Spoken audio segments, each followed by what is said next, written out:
সম্মানিত খামারি ভাই বোনেরা, পৌষ এবং মাঘ মাসের যে মেজর প্রবলেমগুলো হচ্ছে তার মধ্যে একটা অন্যতম হচ্ছে পাইলিং করে বাচ্চা মারা যাওয়া।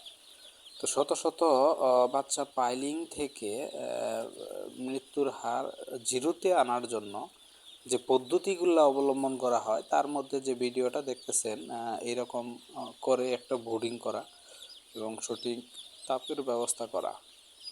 তো এই ভিডিওটা পুরা বিস্তারিত একটা ভিডিও দেওয়া আছে এই ভিডিওর কমেন্টসে বা লিঙ্কে।